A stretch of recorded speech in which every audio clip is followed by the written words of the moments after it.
नहमदुहु व नुसल्ली अला रसूलिहिल करीम अम्मा बाद फ़अऊज़ु बिल्लाहि मिनश्शैतानिर रजीम बिस्मिल्लाहिर्रहमानिर रहीम।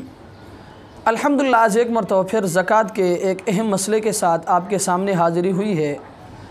वो मसला ये कि अक्सर व बेशतर साथी ये सवाल करते हैं कि भाई को ज़कात दे सकते हैं या नहीं, बहन को ज़कात दे सकते हैं या नहीं, इसी तरह और रिश्तेदारों के बारे में सवाल करते हैं। तो याद रखें, इस सिलसिले में एक अहम बात अपने जहन में रखें कि ज़कात 3 तरह के रिश्तेदारों को नहीं दी जा सकती। इसके अलावा सबको ज़कात दी जा सकती हैं बशर्ते कि वो मुस्तहिक़े ज़कात हो।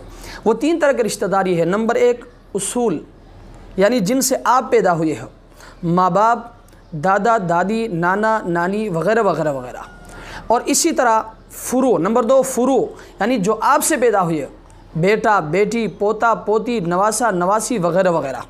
और इसी तरह याद रखें, मियाँ और बीवी भी एक दूसरे को ज़कात नहीं दे सकते।